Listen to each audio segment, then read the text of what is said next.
Thank you very much, Madam Chairperson. Ladies and gentlemen, distinguished guest invitees, members of the head table, a pleasant good evening. Madam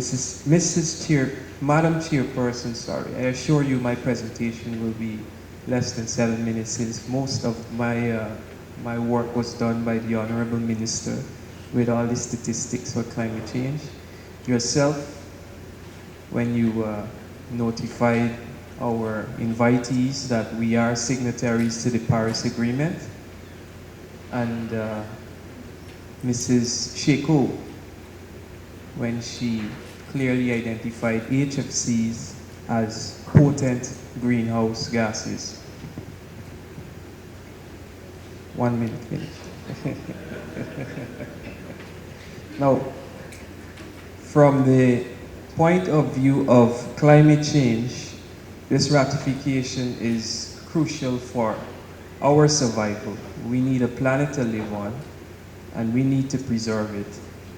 Now, with respect to the Paris Agreement and keeping the global temperature below 2 degrees, I must correct you, Madam Chairperson. There are recent reports out stating that 2 degrees would not be sufficient. We need to keep it at 1.5 degrees. Sorry? I didn't get you, sir. 1.5 to stay alive. Thank you very much, sir, for correcting me. Now, in the context of the ozone layer and refrigeration, throughout the week, I've been engaged with many people, some in the media, about questions regarding the spike in temperatures. People were asking me if we were experiencing a heat wave. Now, coming from the Office of Climate Change, I was unable to declare whether or not we're in a heat wave. However, I was able to provide some clarity, and I think the clarity I provided earlier in the week would be relevant for this discussion. There's a phenomenon known as urban heat islands. Basically, an urbanized area. It heats up because of industrial activity, human activity, anthropogenic activity. So the temperatures in that area would be much greater than a rural area. We all know concrete traps a lot of heat. So people in the urban areas at night, walls might be a bit hotter, things might be a bit more uncomfortable.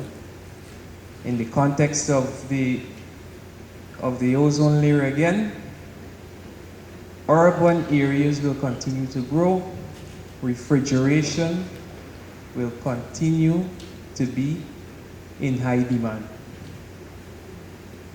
So phasing out HCFCs, this detrimental greenhouse gas, is crucial for our survival.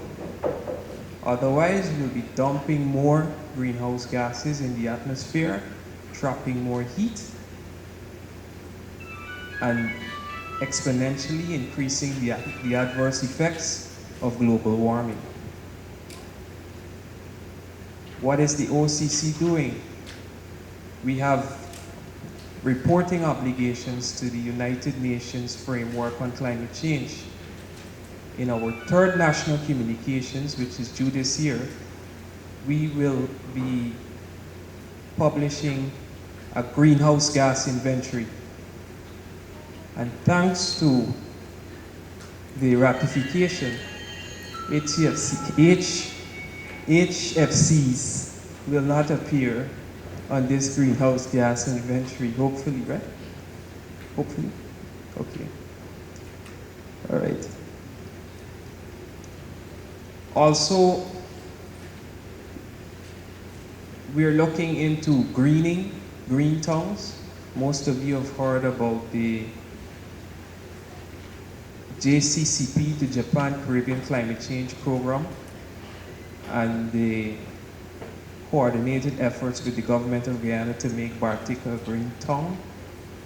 So the OCC is addressing these urban heat island effects, hoping to, and of course we're working in conjunction with the Green State Development Strategy, hoping to create a green economy, so to speak.